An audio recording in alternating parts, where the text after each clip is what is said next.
Eu gostaria de fazer um registro, senhor presidente.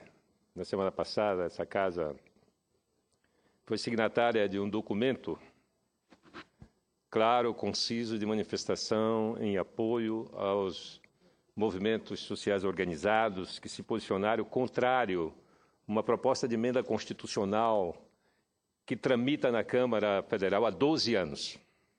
Essa proposta de emenda constitucional leva o número 215, ela propõe algo inédito. Uma verdadeira sandice legislativa.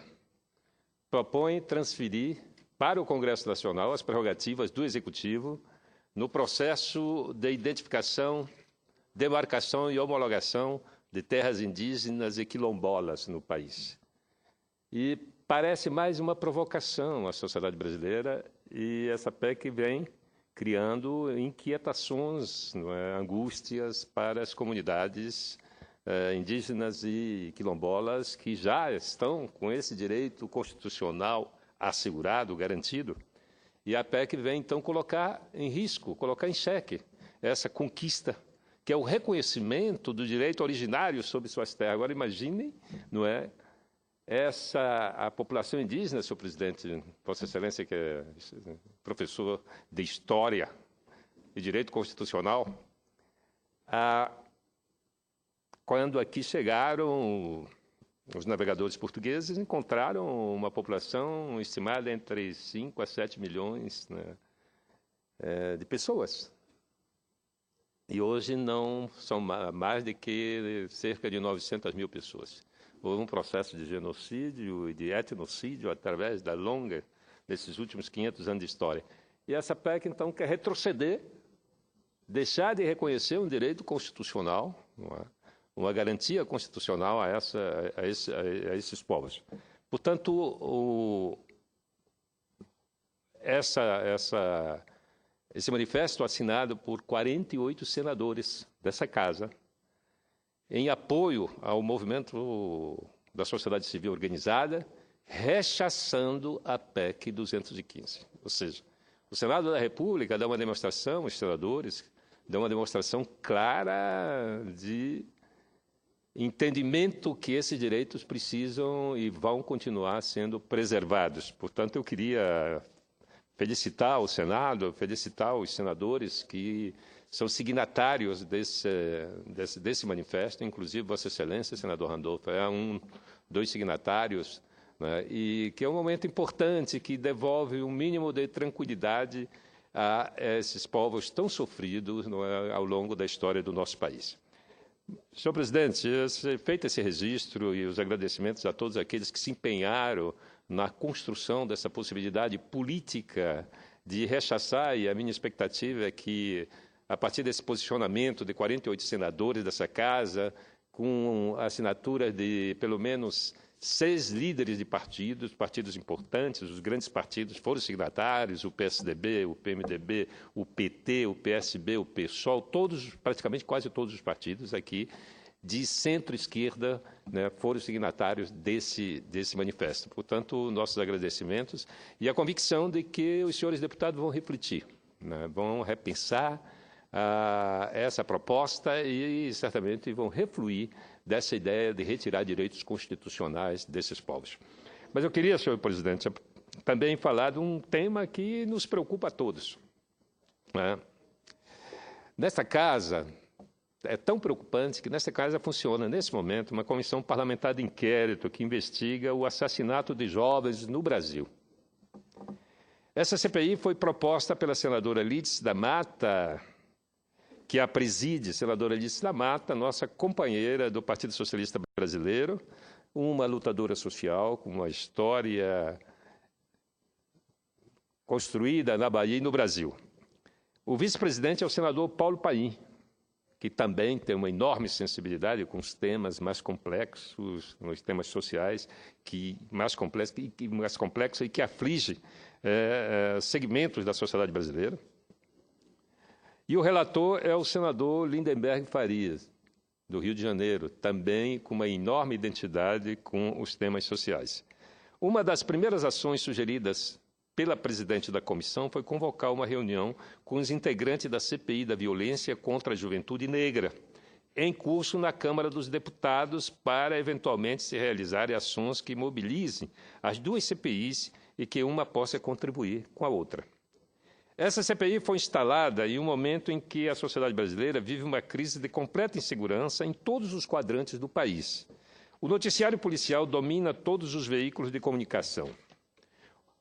A dolorosa realidade brasileira está escancarada no recente relatório divulgado este mês pela Organização das Nações Unidas para a Educação, a Ciência e a Cultura.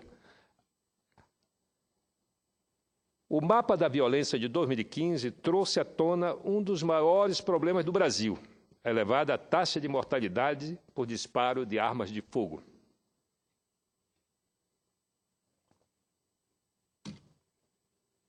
Segundo o estudo, o número de mortos chegou a 42.416 pessoas em 2002. Eu repito, 42.416 pessoas assassinadas em 2012. Isso significa dizer que o país registra 116 mortes, ou registrou 116 mortes por dia. O trabalho conclui ainda que 94,5% dessas mortes são classificadas como homicídio, uma média de 4 assassinatos por hora. Desde o início da pesquisa, de 1980 até hoje, o número de mortes causadas por arma de fogo aumentou 387%. Quando o recorte se restringe à população jovem, de 15 a 29 anos, o crescimento é ainda maior, 450%, o que compromete o futuro do nosso país. O quadro da perda dos nossos jovens é estarrecedor. Não estamos conseguindo construir um país mais justo, mas sim uma nação com mais mortos que qualquer país em guerra. Essa que é a realidade brasileira. A CPI em curso no Senado tem por obrigação identificar as cidades e regiões onde estão concentrados os maiores índices de violência e de incidência da morte de jovens. Em Salvador, em fevereiro passado, no bairro do Cabula, 12 pessoas, entre adultos e adolescentes, foram rendidos e executados com vários tiros. Segundo o procedimento investigativo criminal conduzido por um grupo de promotores do Ministério Público Estadual da Bahia, os disparos partiram de policiais militares. A conclusão do Ministério Público Estadual da Bahia contradiz frontalmente a versão da PM baiana, que informou que, naquela noite, seus homens se enfrentaram com cerca de 30 criminosos que preparavam para explodir caixas eletrônicas perto dali. O governo da Bahia definiu como uma ação energética diante do saldo da operação. Pensei este exemplo para mostrar que a necessidade da CPI, pois ela pode dirimir com quem está a verdade, se com o Ministério Público ou a Secretaria de Segurança baiana. A revista Isto É, em sua edição do 20 de maio passado, aponta que, abre aspas, o Brasil possui uma realidade tão ou mais impressionante do que os países que vivem cenários de guerra e conflitos armados. A taxa de mortes por arma de fogo é de 21,9 para cada 100 mil habitantes, a segunda mais alta já registrada, perdendo apenas para a de 2013, de 22,2 mortos por cada 100 mil habitantes. O ranking da Unesco também comparou o índice de mortalidade por armamento em 90 países, no qual o Brasil ocupa a 11ª posição, isso considerando os países em guerra. Dados do Laboratório de Análise da Violência da Universidade Estadual do Rio de Janeiro comprovam esse panorama. De cada 10 homicídios que ocorrem no mundo, um deles é no Brasil, senador. O índice foi alavancado de forma quase exclusiva pelos homicídios que, desde a década de 1980, aumentaram em 556,6%. Outro relatório da ONU, do Fundo das Nações Unidas para a Infância, a Unicef, coloca um país em sexto lugar do mundo na taxa de homicídios de crianças e adolescentes de 0 a 19 anos em 2012. Senador concedo João Capibaribe. É um prazer.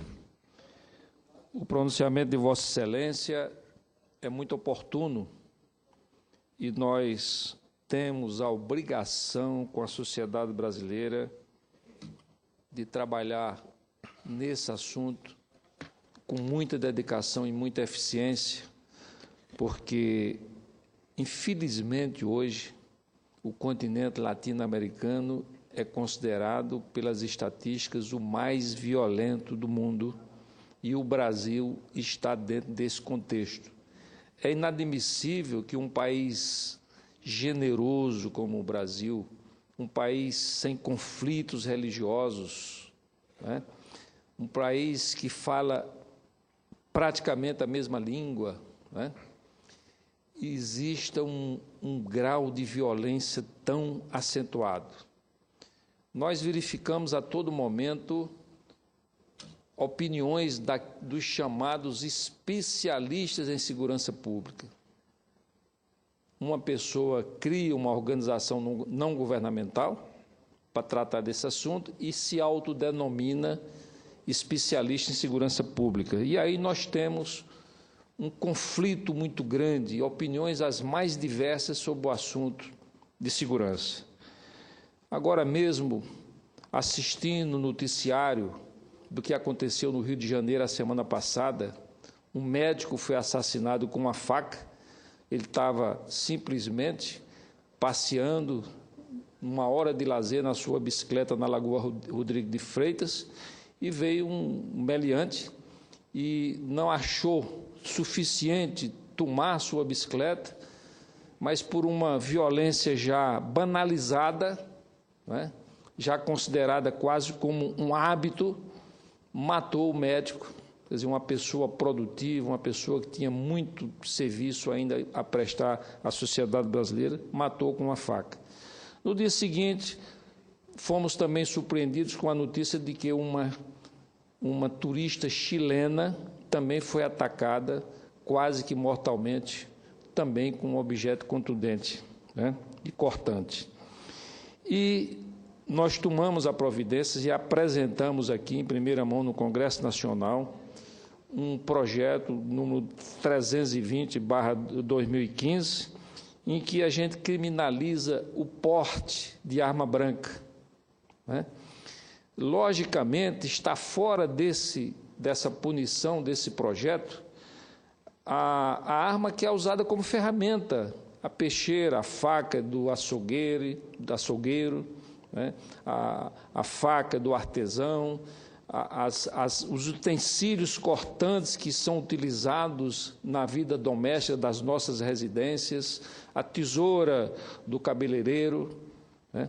Agora, não pode se admitir que você encontre no centro da cidade, né, um indivíduo com uma faca na cintura e diga que é um objeto de trabalho, porque na realidade não é. Foi uma brecha que os bandidos encontraram agora, considerando a punição da arma de fogo, né, é uma punição, inclusive, com crime inafiançável, e nós colocamos nesse projeto a mesma punição da arma de fogo, porque, segundo os médicos, a faca, em determinada circunstância, é um objeto, uma arma muito mais letal do que a própria arma de fogo, quando, por exemplo, ele ataca o pulmão da pessoa, né?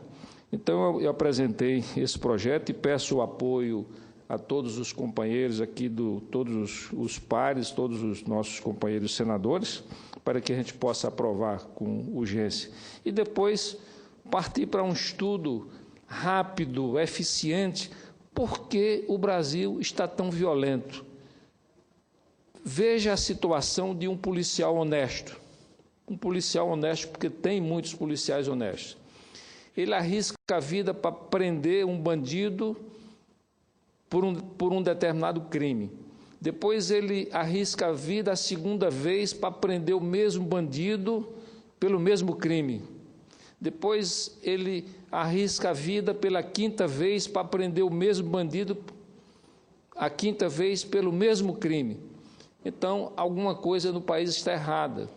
As leis precisam ser modificadas, mas também precisa ser criada no país uma infraestrutura toda que dê suporte né, a essa situação da segurança, entre outras coisas, a participação efetiva, que já tem projeto aqui no Senado Federal, a participação efetiva nessa questão do governo federal, porque com a forma como os recursos da receita tributária do país hoje é distribuído, de uma forma que nós podemos considerar injusta, 8% apenas para os municípios, 22% para os estados e 70% para o governo federal.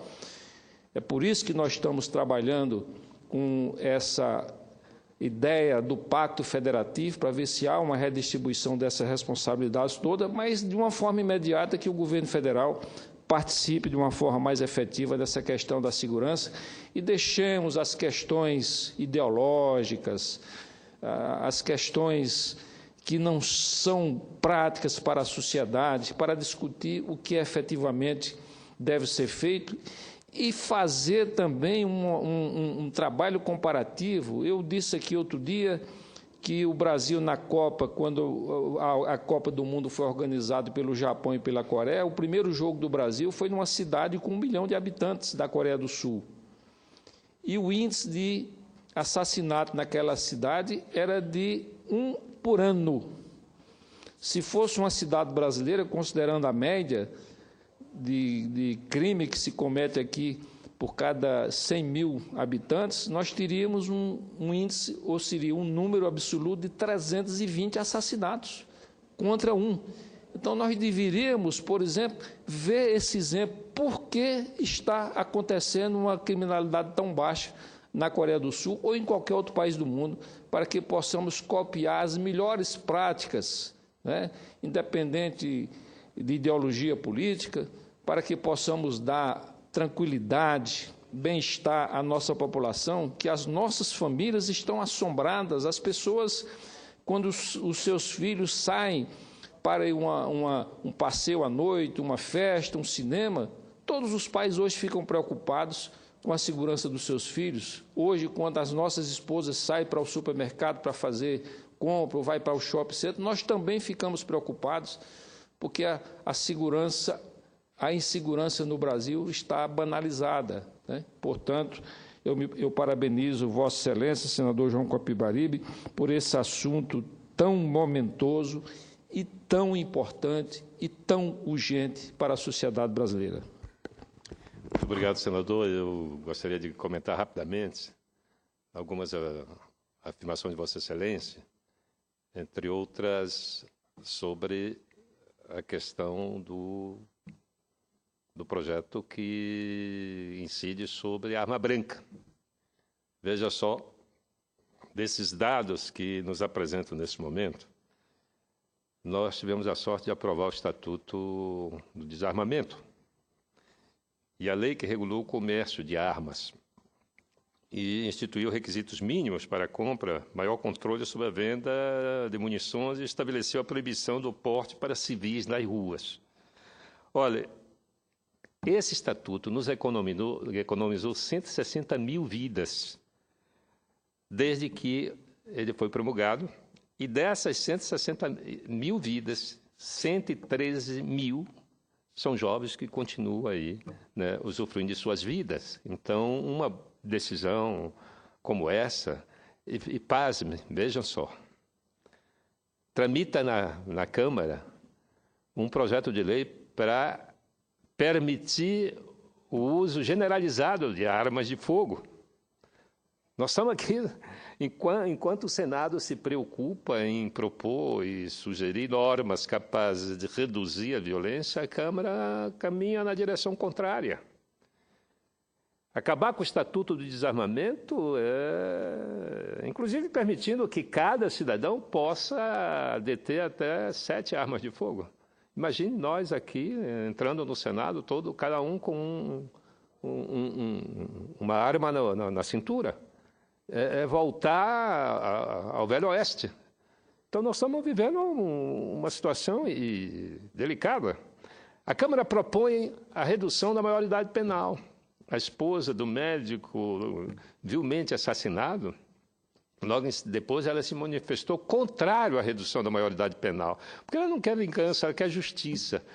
A sociedade clama de forma emocional porque não há...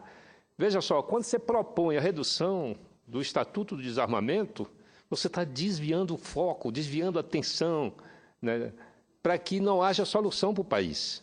Como é que nós podemos conviver com índices alarmantes de violência e a União, o governo federal, não se mobiliza, senador?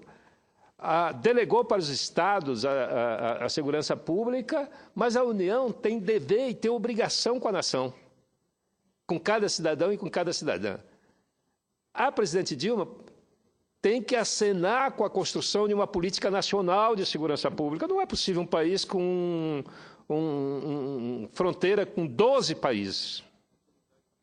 Com a dimensão do Brasil, cada estado tem a sua própria política de segurança pública e não tem exatamente esse guarda-chuva da União para unificar, para integrar,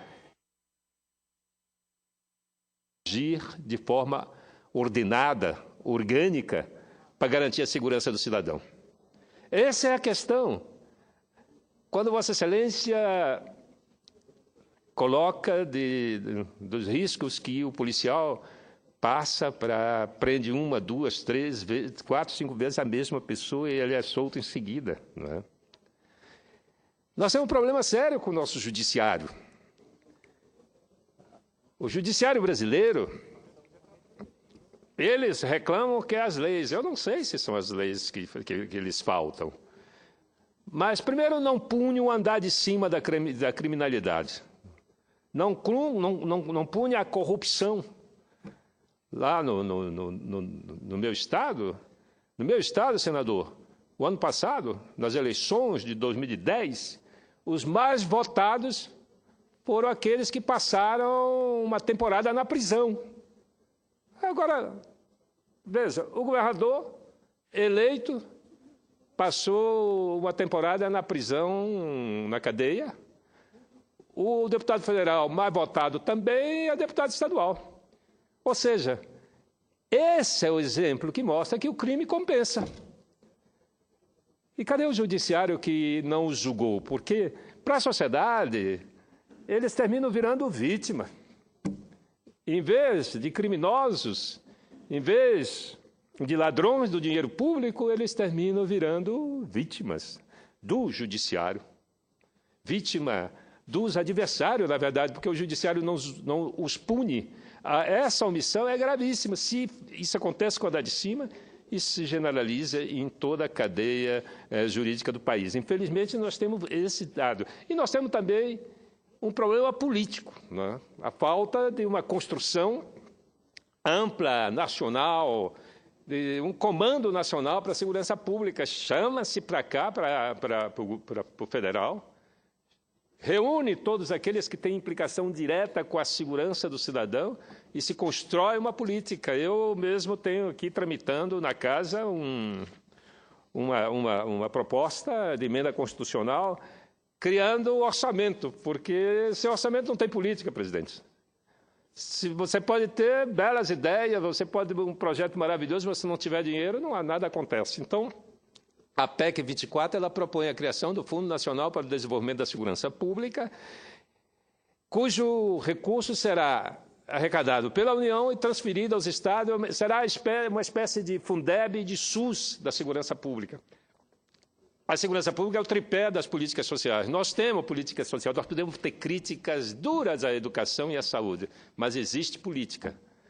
O que nós precisamos é melhorar a qualidade do atendimento, melhorar a qualidade da educação. Mas nós não podemos negar que o Brasil tem uma política de saúde, uma política de segurança pública com muitas falhas, mas existe. Na segurança pública não existe política nacional de segurança pública. E eu conclamo aqui a presidente Dilma que tome a iniciativa. Mostre para a nação que está interessada em dar uma solução para essa questão. Portanto, pois não, senador. Senador João Capibari, Vossa Excelência falou na urgência das medidas e nós temos o exemplo quando o Brasil começou a surgir no país o consumo de crack. Então, era exatamente naquele momento que o governo brasileiro deveria ter adotado uma política de combate ao uso do crack no país. E isso aí se transformou na principal instrumento de violência do país, porque o crack hoje saiu das grandes cidades brasileiras e ela está alastrado em todas as cidades do nosso país e hoje é atribuída ao crack, né, ao uso intensivo do crack, o aumento da nossa violência. E foi por isso, em função dessas ações urgentes e no início do processo, que eu apresentei esse projeto de criminalização da arma branca, porque a moda surgiu agora. Em uma semana, no Rio de Janeiro, foram divulgados nove eventos violentos, né, com arma branca. Então, eu achei que era prudente a gente já começar a debelar essa questão no início, né, porque isso é moda. Se a gente não conter essa moda no Rio de Janeiro, ela vai para as outras cidades e daqui a pouco vai estar também sendo um processo usual em todas as cidades brasileiras.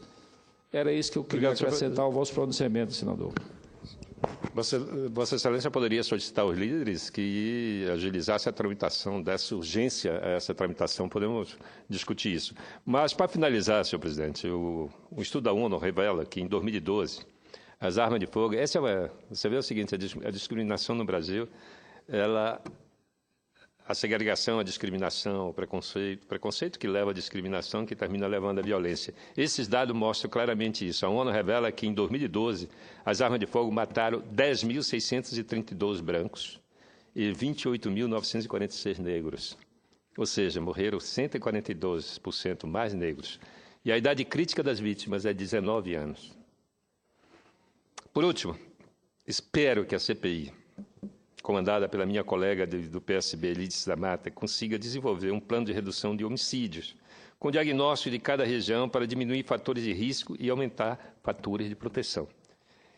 Alguns estudiosos, para finalizar, afirmam que o crescimento da taxa de mortalidade por arma de fogo está relacionado à péssima, baixa qualidade do ensino, à baixa renda e o acelerado crescimento demográfico. A minha preocupação, finalmente, é que essas taxas elevadas possam comprometer o futuro. Posso estar comprometendo essa geração do presente e certamente vão comprometer o futuro do nosso desenvolvimento. Era isso, senhor presidente. Muito obrigado.